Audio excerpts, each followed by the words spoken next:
안녕하십니까 여러분.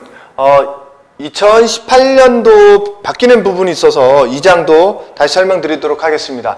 2017년도 말에 2장 전체가 바뀌었습니다. 그러니까 한국표준산업분류와 한국표준직업분류가 완전하게 새롭게 변경됐기 때문에 2장 전체를 다시 하도록 하겠습니다. 그래서 첫 번째 한국표준직업분류, 우리 교재 57페이지부터 보도록 하겠습니다.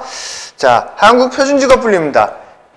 이 부분은 뭐 크게 바뀐 건 없지만 어쨌든 계속 보겠습니다. 직업의 정의입니다. 그래서 직업의 정의는 한국표준직업분류, 국제표준직업분류에서 직무는 자영업을 포함해서 특정한 고용주로 하여 개별 종사자들이 수행하거나 또는 수행해야 할 일련의 업무와 과업으로 설정하고 있다는 거죠. 그래서 직업은 유사한 직무의 집합으로 정의된다. 여기서 유사한 직무란 주어진 업무와 과업이 매우 유사한 것을 갖는 것을 말한다. 해서 직업이라는 것은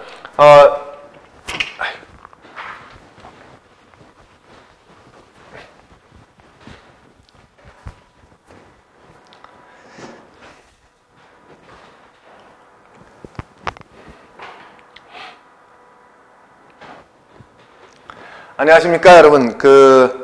직업정보론 교재가 많이 바뀌었는데요. 2장 부분은 완전히 다 바뀌었기 때문에 2장 처음부터 새롭게 하도록 하겠습니다. 자, 한국표준직업분류와 한국고용직업분류가 완전하게 개편이 됐습니다. 그래서 자, 첫 번째 제1절 한국표준직업분류, 우리 기존 교재 50페이지에 있는 거죠. 50페이지부터 보도록 하겠습니다. 그래서 한국표준직업분류 직업의 개요에서 직업의 정의 부분은 뭐 거의 같습니다. 그래서 기존에 있던 거와 크게 다르지 않습니다. 그래서 자영업을 포함해서 특정한 고용주를 위해서 개별 종사자들이 수행하거나 또는 수행해야 할 일련의 업무와 과업을 직무라고 표현한다는 거죠. 그래서 직업은 이러한 유사한 직무의 집합이다, 이렇게 정의된다는 거예요. 그 다음에 직업의 성립요건, 이건 중요한 거죠.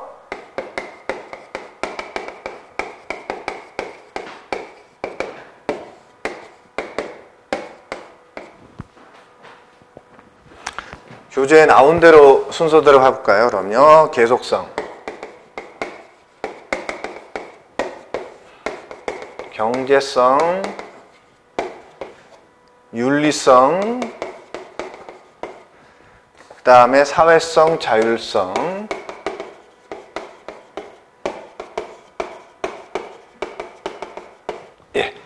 계속성이라는 것은 일시적이거나 간헐적으로 하는 것이 아니라 지속적으로 행해지는 거죠.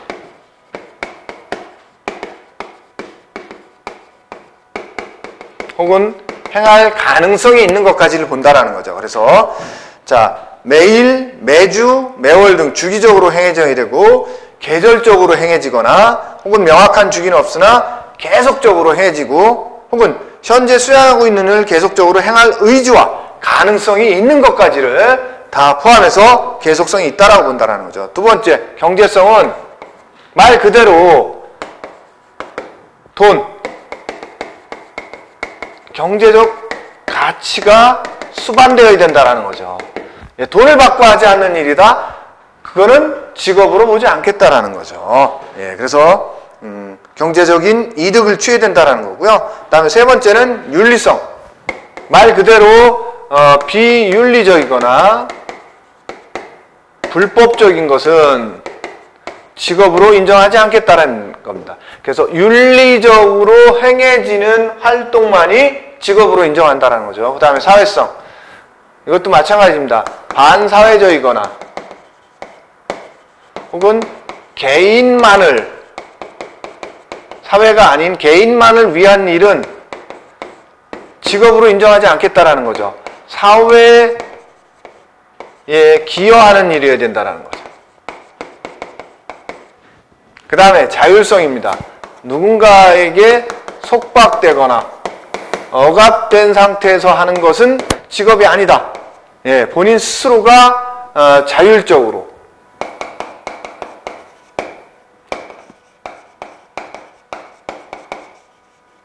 억지로 시키는 거 아니다라는 거죠. 그러면 직업으로 인정하지 않겠다라는 거죠.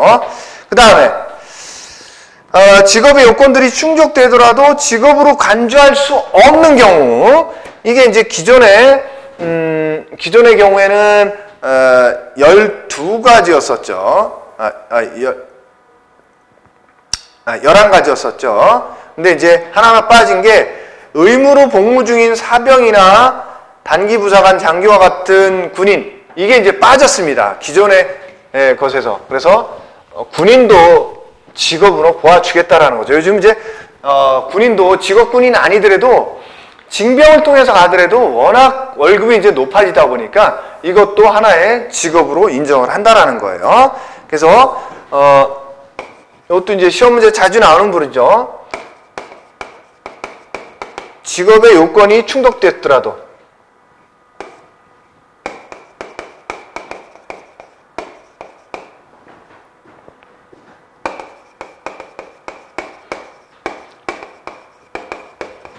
직업으로 볼 수 없는 경우,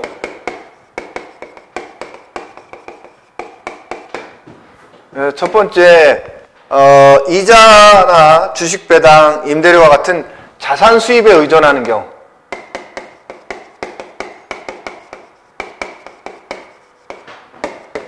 두 번째는 연금법이나 국민기초생활보장법 등 각종 사회보험이나 혹은 민간 보험에 의존하는 경우,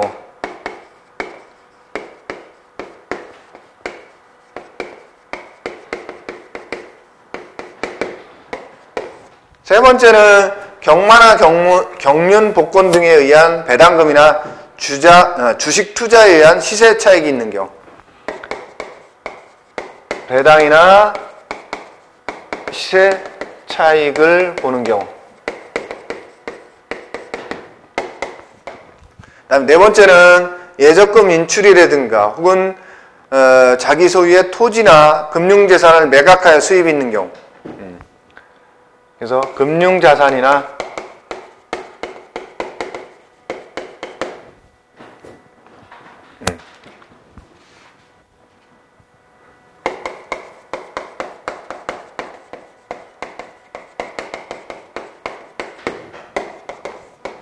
다섯 번째는 자기 집에서 가사활동에 전념하는 가사전념자.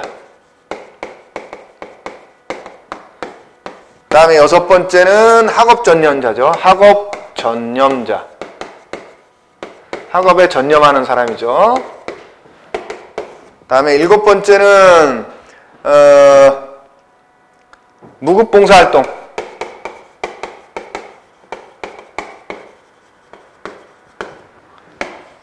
그 다음에 여덟 번째는 사회복지시설 수용자의 시설 내 경제활동.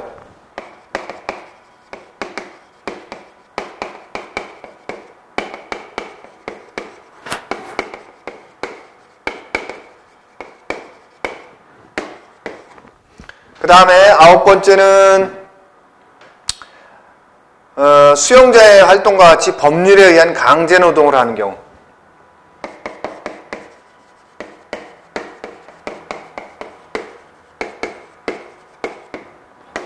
그 다음에 열 번째는 도박, 강도와 같이 불법적인 활동을 통해서 경제적 수익이 발생하거나 이런 것들이죠. 이런 것들은 뭐다? 직업의 요건을 일부 갖추더라도 직업으로 볼 수 없는 경우에 속하는 거죠. 뭐 이런 것들 돈이야 들어오겠죠. 물론 이게 돈 요것하고 이 부분은 이제 돈 자체도 안 들어오겠죠. 이 세 가지 부류는 경제성이 없는 부분들이고요. 나머지들은 경제성은 있더라도 자율성이라든가 사회성이라든가 유일성이라든가 이런 것들이 갖춰지지 않은 것들이죠. 그래서 직업으로 볼 수 없는 경우입니다. 예. 그 다음에 표준직업분류의 목적입니다. 그래서 한국 표준직업분류는 어떠한 목적을 가지고 만들었느냐? 첫 번째는 통계적인 목적을 갖고 만들었다라는 거죠.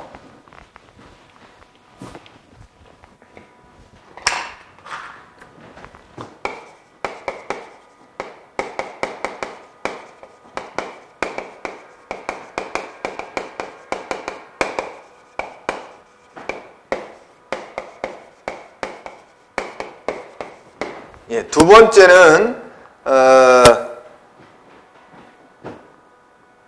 국제적으로 비교 활용할 수 있게.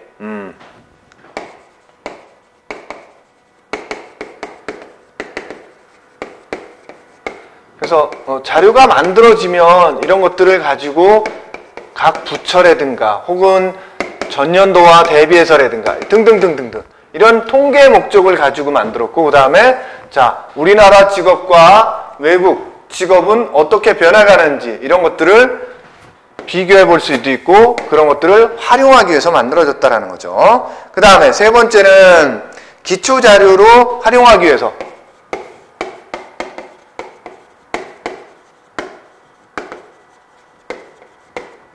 그래서 여기 나와 있는 5가지, 이런 5가지의 기초 자료로 활용하기 위해서 직업 분류라는 걸 만들었다라는 거죠.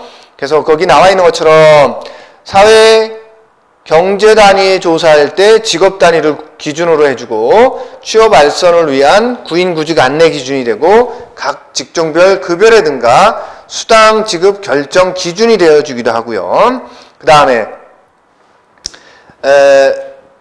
사망률이라든가 생명표를 작성할 때 기준이 되기도 하고, 그 다음에 각종 보험 보상할 때 기준이 되기도 한다라는 거죠. 자, 다음은 직업분류의 개념과 기준입니다. 그래서 직업분류라는 건 어떠한 것을 직업분류라고 하느냐. 그래서 우리 자료에 나와 있는 것처럼 직업분류의 개념은 수입을 위한 개인이 하고 있는 일을 그 수행되는 일의 형태에 따라 유형화한 것이다. 분류해 놓은 것이라는 거죠.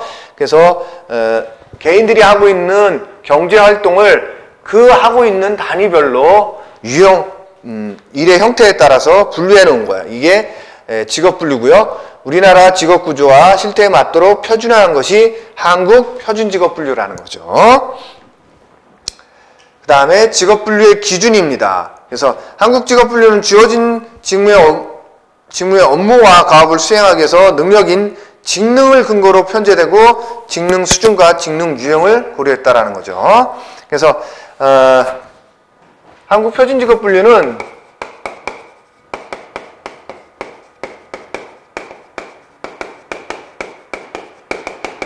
우선은 직능 수준을 고려했고요. 그래서 대분류가 직능 수준에 의해서 분류가 됐죠. 그 다음에 두 번째가 이제 직능 유형이에요.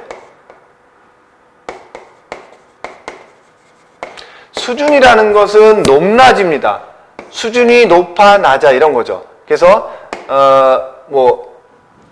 단순 노무직부터 시작해서 관리자, 그러면 어떤 게 수준이 높은 거예요, 여러분?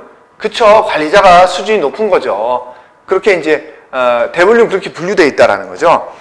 근데 유형이라는 거는 종류죠, 종류.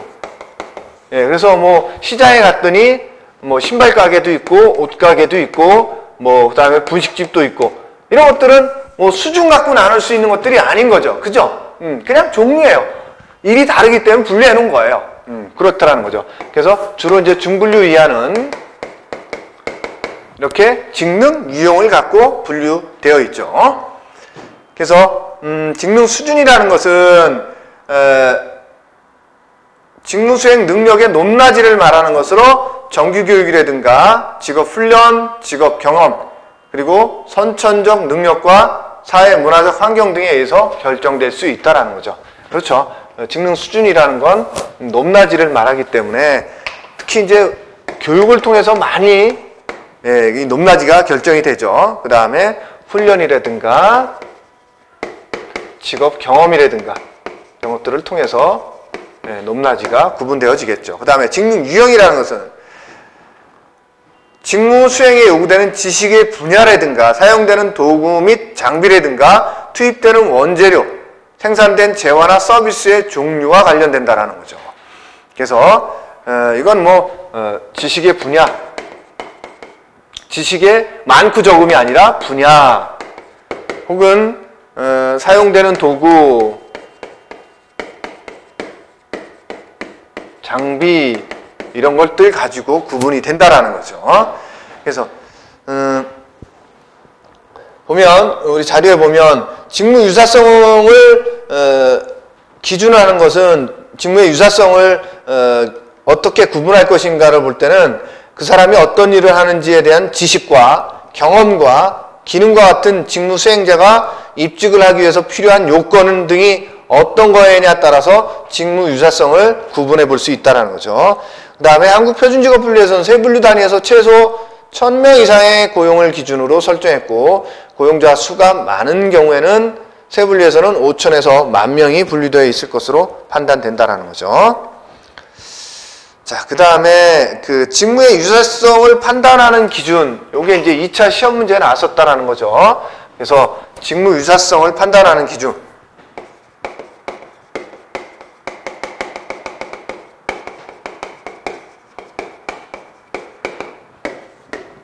교재에 나와 있는 것처럼 지식, 경험, 기능,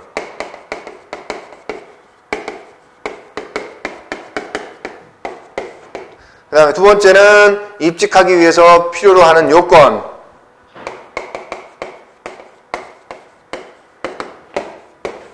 세 번째는 생산 과정이나 최종 산출물,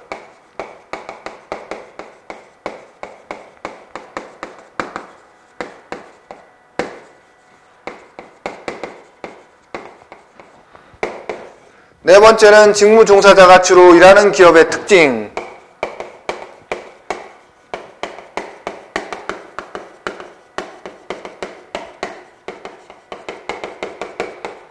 이런 네 가지를 갖고 직무 유사성을 판단한다는 거죠. 내가 하는 일과 남이 하는 일이 같으냐 다르냐를 판단할 때 요 네 가지를 갖고 판단한다는 겁니다. 그 다음에 직업 대분류와 직능 수준입니다. 자, 우리가 직업 대분류에 대해서 아직 얘기를 안 했는데 그 다음 페이지부터 먼저 볼까요? 그러면 지금 한국 표준 직업 분류가 어떻게 되어 있느냐? 1번이 관리자,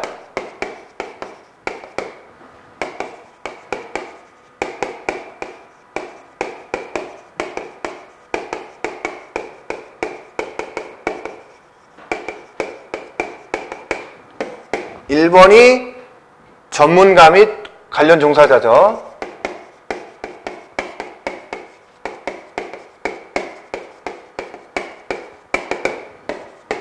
세 번째가 사무종사자입니다. 3번이. 네 번째가 서비스 종사자고요. 다섯 번째가 판매 종사자. 여섯 번째가 농림업 숙련 종사자.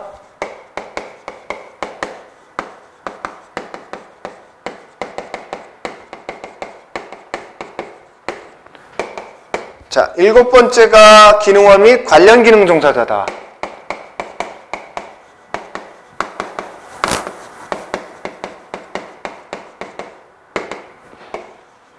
여덟 번째가 장치 기계 조작 및 조립 종사자다.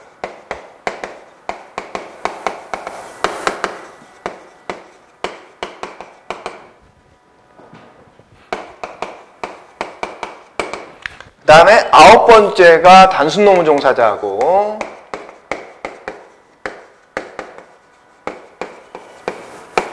자, 열 번째로 표현 안 하고 A라고 해서 군인으로 표현한다. 그래서 총 대분류가 10가지로 분류된다라는 거죠.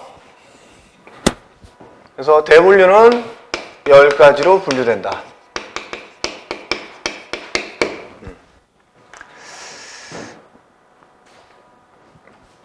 그래서 그 전으로 다시 넘어가면 직능 수준이라는 게 있어요. 직능 수준. 직업 능력 수준인 거죠. 결국은 높낮인 거예요. 수준 높은 일을 할 수 있는 사람이냐, 수준 낮은 일을 해야 하는 사람이냐, 이런 것들을 구분해 주는 거라는 거죠. 그래서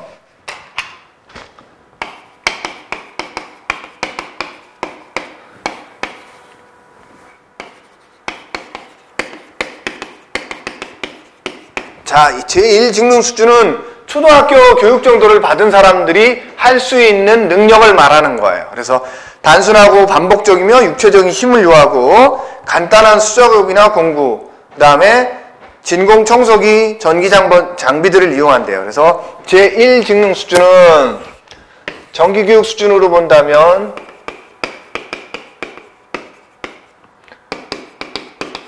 초등교육, 그 다음에 직업능력은 단순 노무에 속하는 일들이에요. 그 다음에 제2 직능 수준은 중고등학교를 졸업한 수준 정도가 제2 직능 수준. 보통 중등 이상의 교육과정이라는 게 중고등학교의 교육과정을 말하는 겁니다. 그 다음에 혹은 그 다음에 여기서 이제 능력은 완벽하게 쓸 수 있는 능력과 정확한 계산 능력 이런 것들이라는 거죠.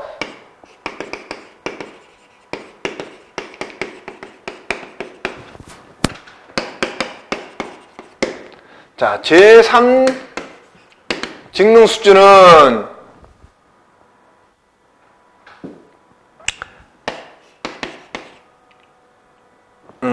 전문대 수준이라고 보시면 될 것 같아요. 전문대.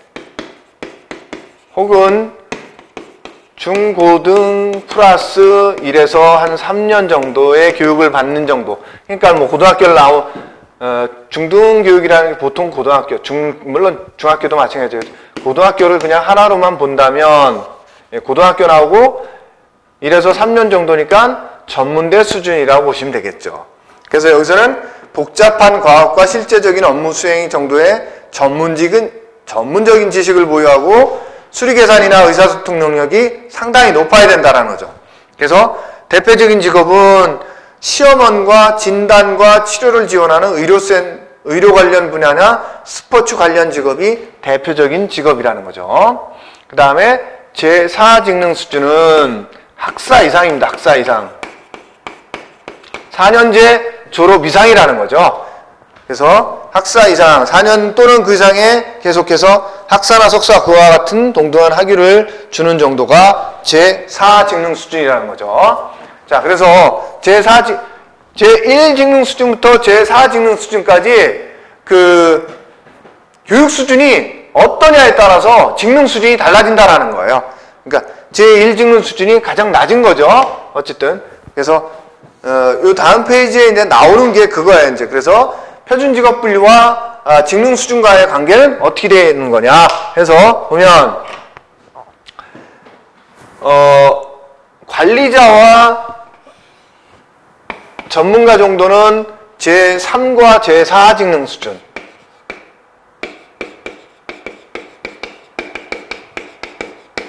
그래서 보통 관리자나 전문가 같은 경우는 전문대 혹은 4년제는 나와야 보통 할 수 있는 일이다. 이렇게 판단을 한다는 거죠. 그 다음에 3번부터 시작해서 8번에 해당하는 거. 이거는 제2 직능 수준이면 충분하다라는 거죠.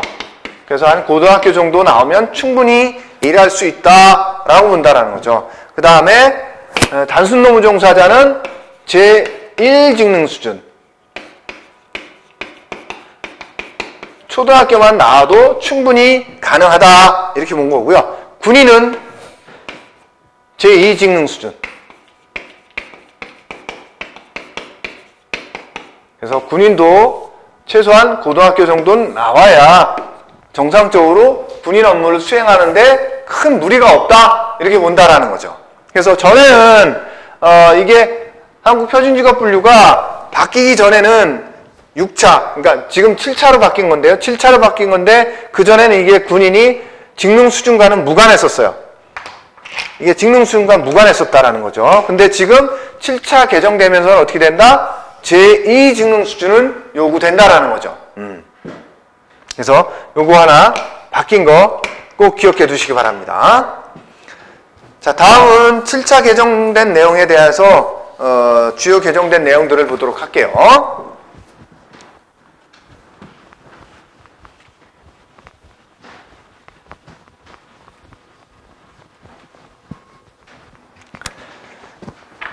자, 7차 개정분 2017년도가 바뀌었다라는 거죠. 7차 개정은 개정 방향이 어떻게 올라갔느냐?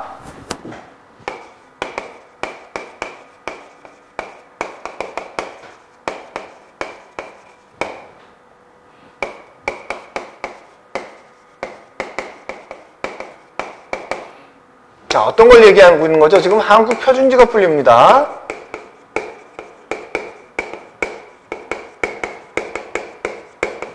한국표준직업분류가 2017년도에 7차 개정을 했다라는 거죠. 그래서 첫 번째 개정 방향은 어떻게 올라갔느냐?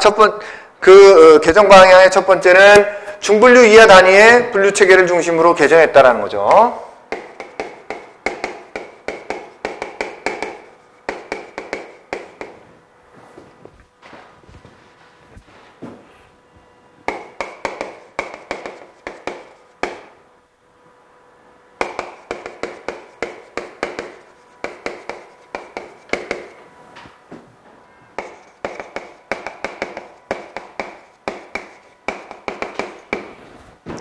자, 대분류가 아니라 중분류 이하 단위 중심으로 해서 개정을 추진했다라는 거죠. 두 번째는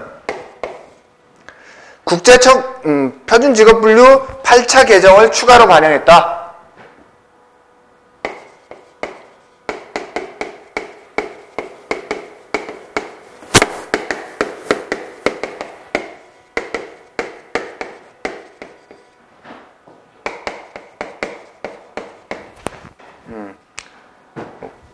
국제표준직업분류도 바뀌고 있으니까요. 그 다음에 세 번째는 국내 노동시장 직업구조의 변화와 특성을 반영했다.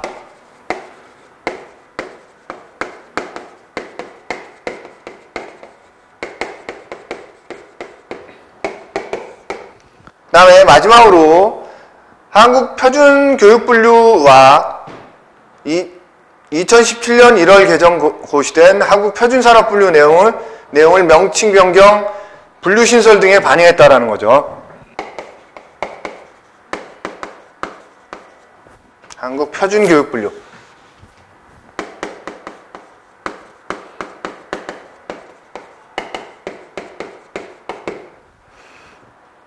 그 다음에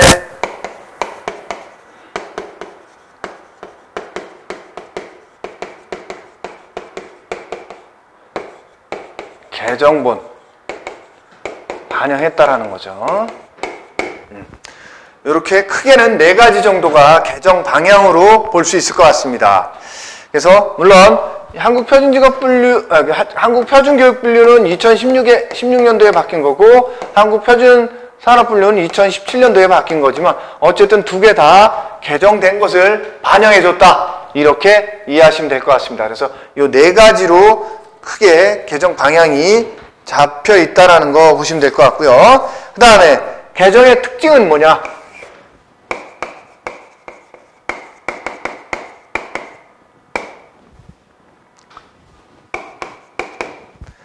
첫 번째는 전문기술직의 직무 영역을 확장시켜서 지식 정보화 사회 변화상을 반영했다라는 거죠.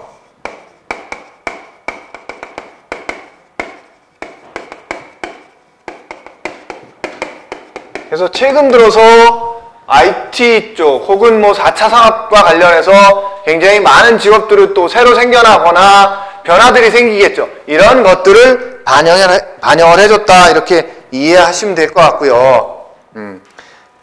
그래서 그 자세한 내용들은 자료를 좀 참조를 해 주시면 될 것 같습니다. 그래서 거기 나와 있는 것처럼 4차 산업혁명 등 ICTS 기반의 기술, 융복합 및 신성장 직종을 발굴하여 분류체계에 반영했다. 이 하나만 갖고도 무슨 얘기인지는 대충 이해가 잡히겠죠. 두 번째, 사회서비스 일자리 직종 세분 및 신설이다.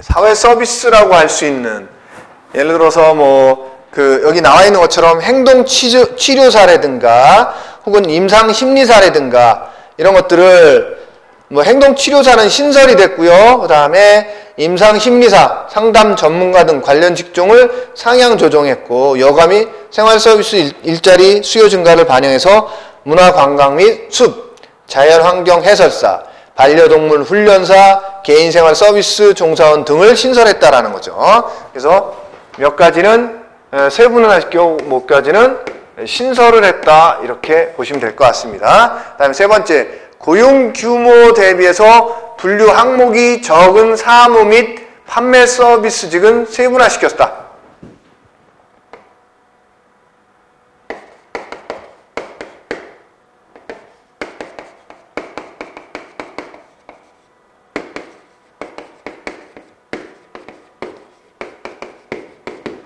고용 규모는 큰데 그냥 사무직으로 혹은 뭐 이렇게 판매직으로 이렇게 나왔던 것들을 조금 더 세분시켰다라는 거예요.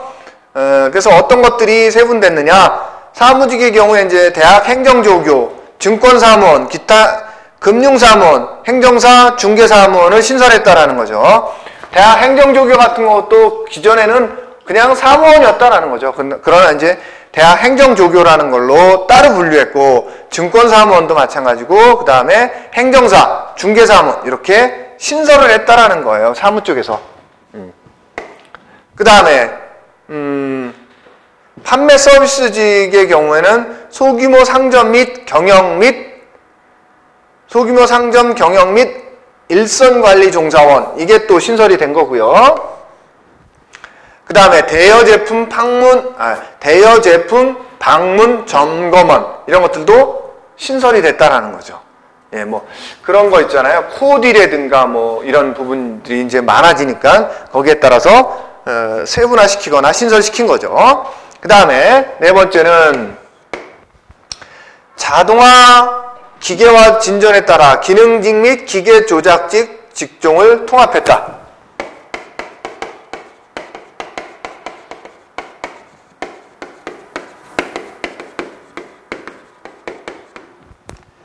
자, 기계 혹은 기능직과 관련해서 뭐 자동화에 따라서 구분이 모호해지는 것들이 있다면 통합했다라는 거죠. 그래서 제조 관련 기능 종사원, 과실 및 채소 가공 관련 기계 조작원, 섬유 제조 기계 조작원 등 복합 다기능 기계 발전에 따라 세분화된 직종을 통합했다라는 거죠.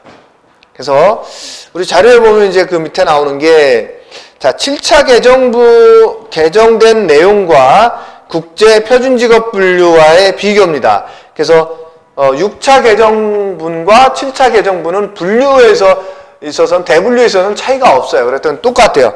단지 이제 국제 표준직업 분류에 있어서 보면 우리는 1번이 관리자인데 국제표준은 관리자와 고위 임원 및 의회 의원이 들어가 있고, 그 다음에 우리는 전문가와 관련 종사자가 하나로 묶여져 있는데, 국제표준에서는 전문가와 기술공 및 준전문가로 분류가 되어 있죠.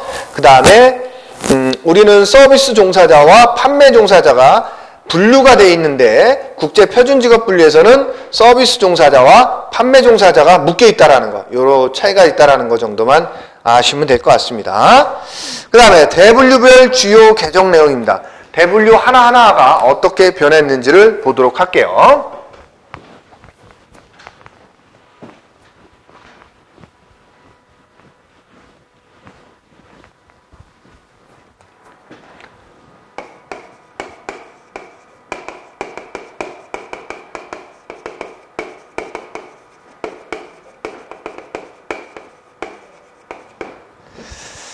자, 첫 번째 대분류 관리자입니다. 1번 관리자죠. 자, 관리자는 어떤 부분들이 변했느냐. 그래서 마케팅이나 광고, 홍보 관리자를 소분류해서 신설했다라는 거예요.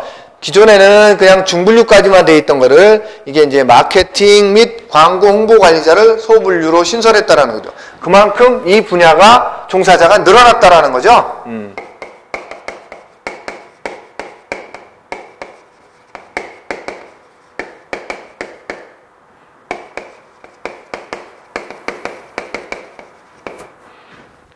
두 번째, 문화 및 예술 관리자를 공연, 전시, 예술 관련 관리자로, 영상 관련 관리자를 방송, 출판 및 영상 관련 관리자로 항목명을 변경해서 포괄 범위가 일치하도록 하였다라는 거죠. 이제 전에는 같이 묶여 있던 것들을 이제는 좀 분리한 거죠. 그 다음에 세 번째는 공동주택관리자를 신설했다라는 거예요.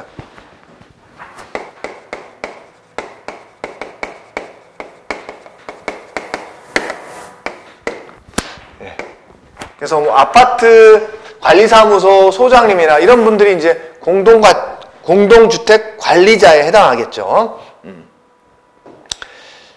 그 다음에 건설 관련 관리자를 건축, 토목, 조경 관리자로 세분했다라는 거죠.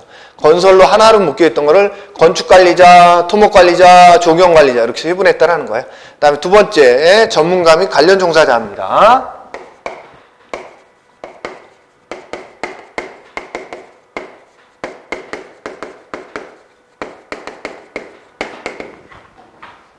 자, 전문가 및 관련 종사자 쪽에서는 자, 니은번 보겠습니다. 니은번. 산업특화 소프트웨어 프로그래머와 모바일 애플리케이션 프로그램을 세 분 신설하였다. 예. 신설했다라는 건 뭐예요? 그만큼 그 산업 혹은 그 직업이, 종사자가 늘어나서, 하나를 더 분류해서, 해줬다라는 거죠. 그만큼 이제 이 분야, 지금 말씀드렸던 이쪽이 종사자가 늘었다 이렇게 이해하셔도 될 것 같아요. 그 다음에 디귿번에도 밑으로 보면 로봇공학기술자 및 연구원은 세세 분류, 로봇 및 그 외 기계공학기술자 및 연구원에서 분류하여 세 분류로 상향 신설했대요. 그 다음에 리을번으로 가면 보조공학사, 임상심리사 및 놀이 및 행동치료사, 상담 전문가와 청소년 지도사는 상향 조정하거나 세 분 신설했다라는 거죠. 자, 어쨌든 뭐 없던 것들이 새로 생길 수도 있고 아니면 하위 직업에 있던 것들이 상위 직업으로 올라갈 수도 있다라는 거죠. 그 다음에 비읍번 보면 미디어 콘텐츠 창작자와 문화예술 관련 매개 인력인 공연, 영화 및 음반 기획자를 세 분류로 신설했다라는 거죠. 이것도 늘어나서 그러겠죠. 그 다음에 소분류, 식문화 관련 전문가를 신설하고 이하 세세 분류를 주방장, 요리 연구가 그 외 식문화 관련 전문가로 재편했다라는 거죠. 그게 이제 먹는 먹거리에 대한 것들이 많이 늘어나고 그러한 쪽에 이제 직업들이 많이 생기다 보니까 이런 것들이 세분화 시켰다라는 거죠. 그 다음에 세 번째, 사무종사자.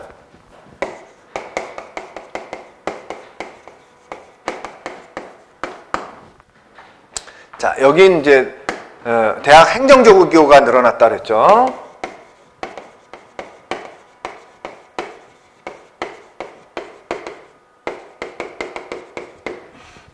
그 다음에, 이것뿐만이 아니라, 총무사무원,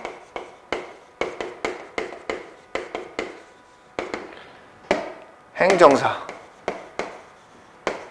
이런 분야들이 신설이 됐다. 그 다음에 리을번 고객 상담 및 기타 사무원의 의료 서비스 상담 종사원 해서 피부과, 성형외과, 안과, 치과, 한방병원, 건강검진센터 등의 병원 코디네이터 이런 것들을 뭐라고 했다고요? 의료 서비스 상담 종사원이라고 해서 하나 신설했다라는 거죠. 그만큼 이런 병원 코디네이터라는 그런 직군의 종사자들이 늘어났다 이렇게 생각하시면 될 것 같아요. 그 다음에 4번 서비스 종사자.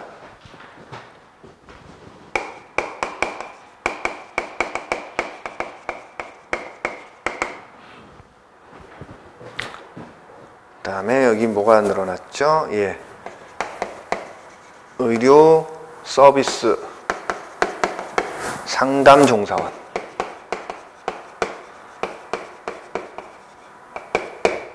이것도 늘어난 거죠. 사무 종사자로서 포함되면서 이것도 신설이 됐다라는 거예요. 그 다음에 서비스 종사자. 예전에는 소방경찰, 경찰, 소방 및 보안 관련 서비스직에서 해양경찰관과 일반경찰관의 수사관을 분류명에 변기해서 치안경찰과 함께 검찰, 수사관 및 형사를 포괄할 수 있도록 했다라는 거고, 그 다음에 그 밑으로 보면 돌봄, 복지 및 대인 서비스 분야 인력 수요 증가를 고려해서 관련 분류 체계를 정비했대요. 그래서 요양보호사, 노인 및 장애인 돌봄 서비스 종사원을 신설했다라는 거죠. 이쪽에서는 요양보호사 등 이런 것들이 신설이 됐다.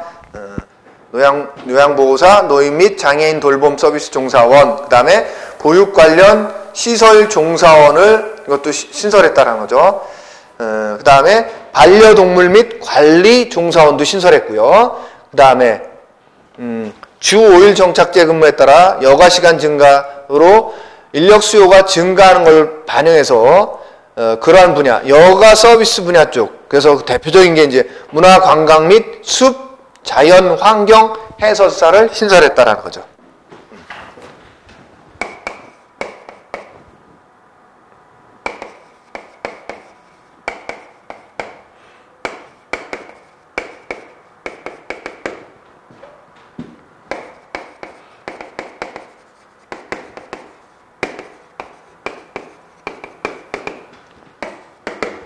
자, 다섯 번째는 판매 종사자입니다.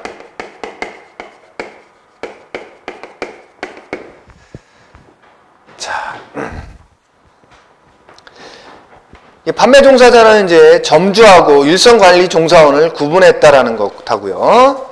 그 다음에 자동차 분야 쪽에서는 신차와 중고차 영업원을 세분화했다라는 거죠. 예전에는 그냥 자동차 영업원이었다면 지금은 이제 신차 영업원, 중고차 영업원 이런 식으로 분류했다라는 것. 그다음에 대출 모집인과 신용카드 모집인을 신설했다.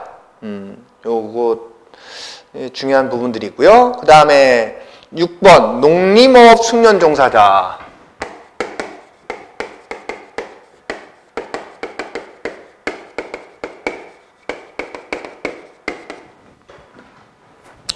농림업 숙련 종사자 쪽에서는 조림, 영림 및 벌목원 중에서 영림을 산림 경영으로 알기 쉽게 변경했다라는 거죠. 원래 산림 경영인데 그걸 그냥 한자로 표현하다 보니까 영림이라는 표현을 썼었는데 그거를 산림 경영으로 알아보기 쉽게 표기했고요. 그 다음에 동물원 등에서 관람 또는 공연을 위해 동물을 사육하는 동물 사육소를 출하 목적의 동물이나 가축 사육자와 구분하기 위하여 동물원 사육사로 변경했대요. 가축 사육사가 아니라 예전에는 가축 사육사로 그냥 통합되어 있었다면 이제는 동물원 사육사로 변경해 줬다는 거죠. 그 다음에 7번 기능원 및 관련 기능 종사자.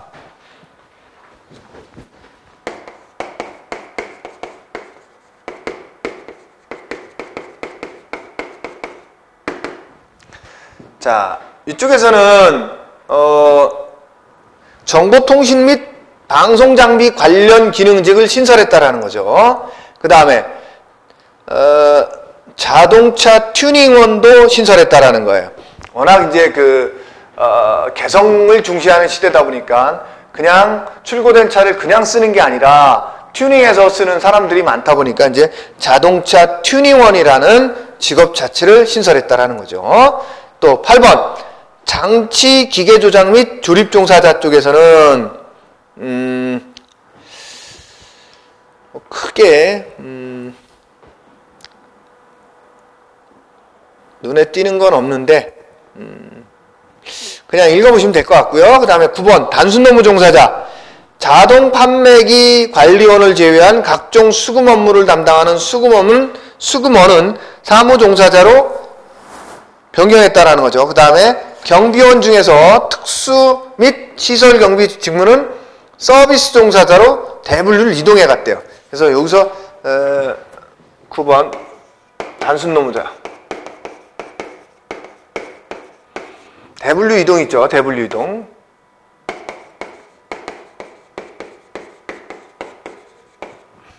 그래서 첫 번째가 수금원. 1번 사무관리자로 옮겨갔고,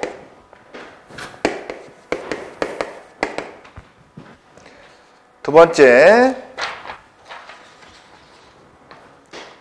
경비 중에서 특수 및 시설 경비 직무.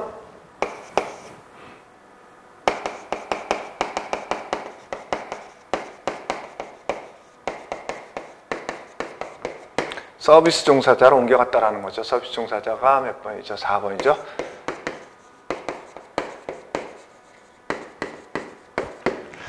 자, 그 다음에 마지막 줄에 나오는 대여 제품 방문 점검원을 신설했다라는 거죠. 보통 뭐 렌탈을 요즘 많이 쓰다 보니까 정기적으로 점검해 주시러 오는 분들 있죠. 예, 그런 분들에 속하는 거겠죠.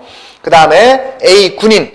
이번 개정에는 의무복무 중인 사병 및 장교도 직업활동에 포함하여 모든 군인을 직업분류 범위 안에 포괄했다는 거죠. 단 의무복무 중인 군인의 직업분류 포함 여부는 경제활동 상태의 판단 기준이 되지 않음을 유의해야 된다. 얘기는 뭐냐면 경제활동과 꼭 관련해서 분류할 필요는 없는데 어쨌든 여기에 있어서는 의무복무 중인 군인조차도 이제는 그 월급을 받잖아요. 징병이긴 하지만 월급을 받기 때문에 그래서 이제는 그 직업활동으로 다 포함시킨다. 이렇게만 이해하시면 될 것 같고요. 그 다음에